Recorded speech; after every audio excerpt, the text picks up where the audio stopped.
So good evening, Dr. Wuffli, Good and thank evening. you for being with us today.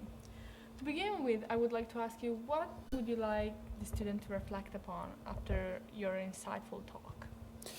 Well, I think I want them to reflect on values, on ethics, on fundamental questions in life, like what is a good life, what is responsible behavior, what is fairness. I think we are living in times where we have so many movements and so much turbulence and so much change that it may just be important to basically reflect on some of the deeper questions, and I think that's my hope that I can provoke such a dialogue on deeper questions on values.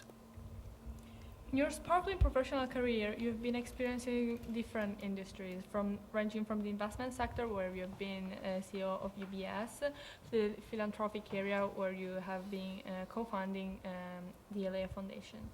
Was there a key turning point that prompted this change in your career, and may it be linked to the successes and failures and process of maturing you mentioned in your own book, Inclusive Leadership?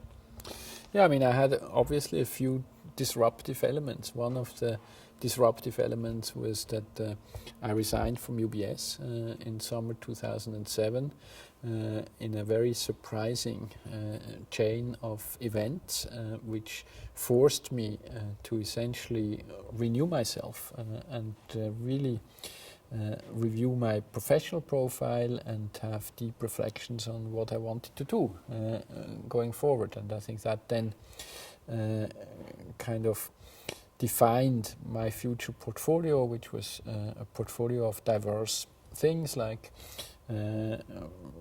part private markets, partners group, but also business school, opera house, and the philanthropy. So that was, I think, one defining moment. But I think on top of that, when I was in my career kind of enjoying life as a chief executive, I always felt incredibly privileged to be on the sunny side of globalization, recognizing that many people would not get access to opportunities from globalization. And so the idea of my philanthropic engagement with the Lea Foundation basically was conceived when I was CEO at UBS. So we founded ELEA before I left the bank. We founded it in 2006, and it was really also driven by ethics, by responsibility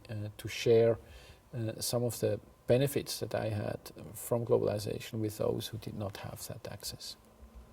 In light of globalization, would you say that we are still experiencing an erosion of confidence that we experienced after the greed of the 90s, leading to abuses, fraud, and unethical behavior? Do you think this still applies today with like globalization and how like the patterns you mentioned during the talk changed from the 70s to the current years? Well, I think there is no kind of law that says that some generation would be more ethical than the others. I also think that there are not industries that are more ethical than others. I mean, I think human qualities as well as ethics are more or less normally distributed. And when I look at the financial sector, but also compare it to other sectors I've gotten familiar with, usually the far majority of the people are good people and want to do good things, and then you have a few exceptions.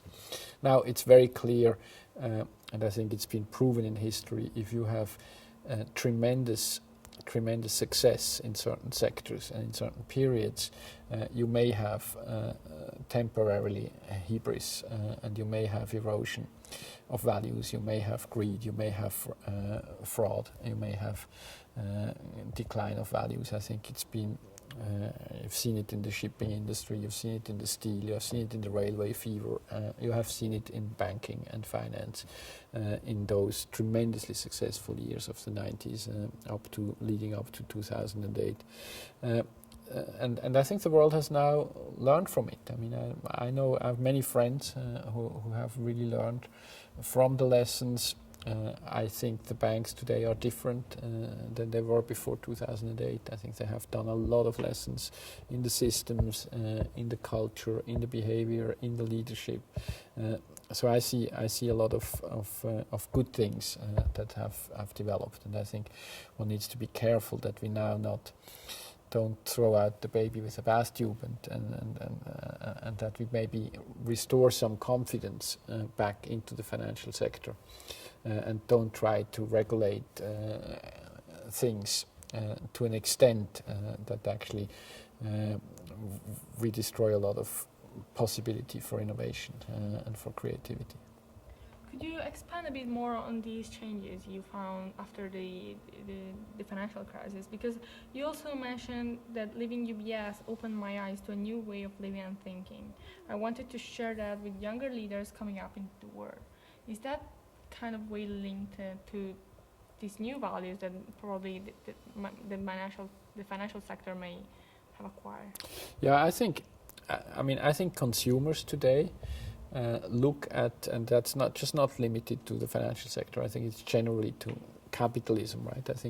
I think consumers today are much better informed.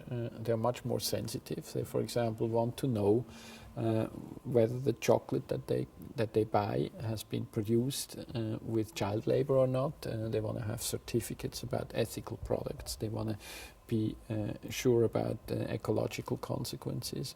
I think investors today more and more apply rigorous standards in terms of corporate governance, in terms of ecology, in terms of social standards.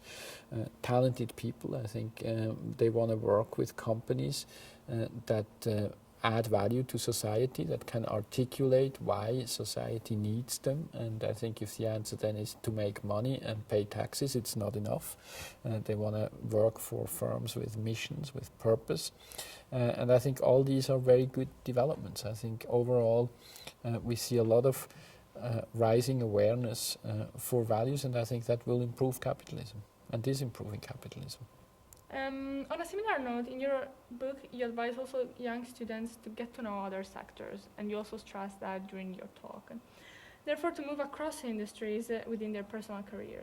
However, given the advent of globalization, and I would say also with capitalism, the specialization of labor has been even more present nowadays. So how would you advise, what is your best advice for young graduates when they look out for a job? Because of course it's challenging, it's competitive, even to just enter your first job. How can they move across industries, even when just trying to enter your first one may be so hard?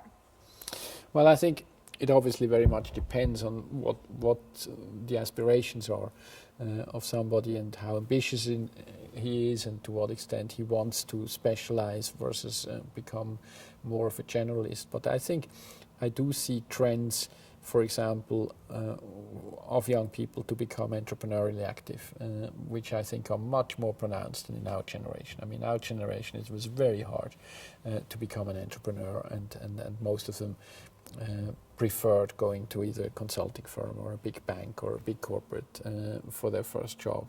Today, I think many of the young people that I come across, they have already in their early 20s, they have their first startup experiences, they know how to build businesses, and I think many of them, when they turn 30 or 34, 35, have already created 3 or 4 different businesses. And I think entrepreneurial qualities in my book are one of the answers to develop a profile of skills and of experience and also of personality and of character that will help them overcome difficulties and learn and adapt to changing circumstances. So entrepreneurship is for me one part of a powerful answer to that question.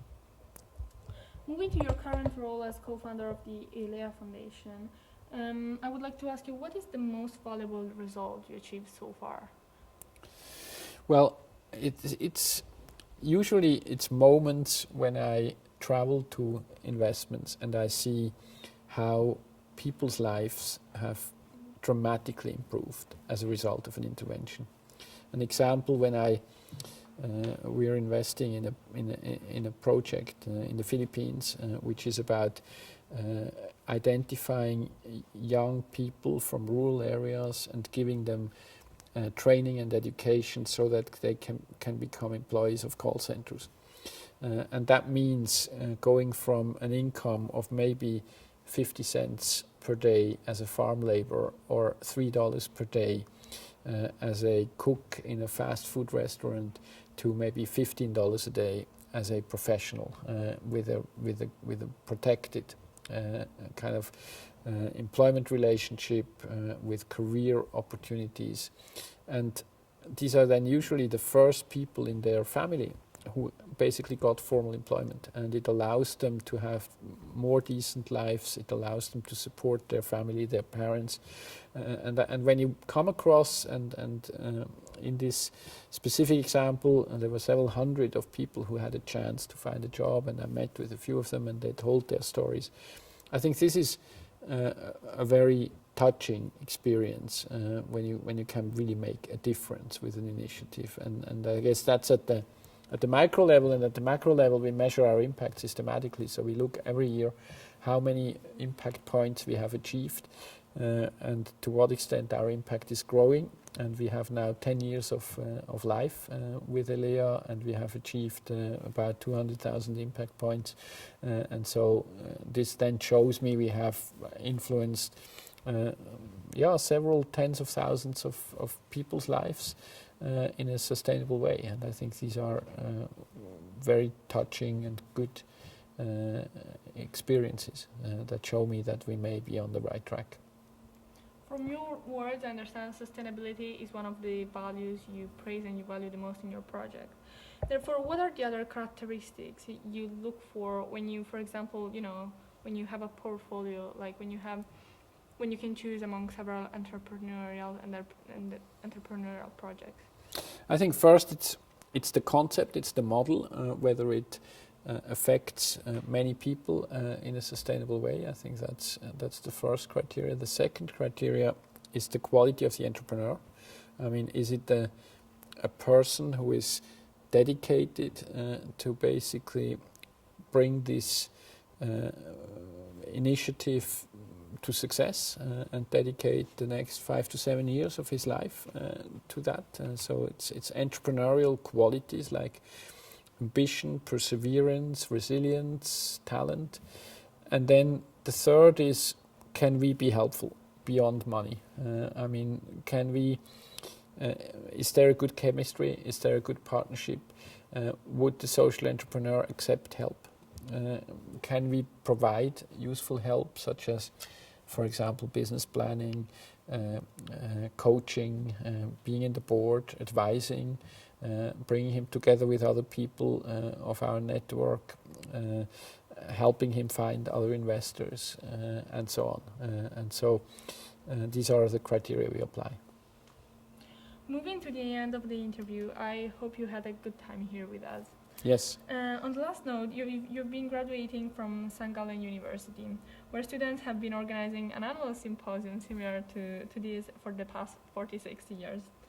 Given your past collaboration with them and your participation this year with us, what is your opinion about Warwick Economic Summit, and how would you say they differ? Well, it's a very impressive gathering with 550 students that you have. I think what's similar is it's organized by students. This is great. I think it's not a commercial activity, but it's an idealistic community which lives off the engagement and the commitment of students. I think what's different is the St. Gallen Symposium is half students and half leaders. So you don't have 550 students being lectured by a few old people like myself, but it's essentially 500-600 students meeting 500-600 practitioners, leaders from firms, entrepreneurs, and that then gives for a very robust, broad kind of meeting of generations, which I feel is incredibly interesting and refreshing. Thank you very much. Thank you.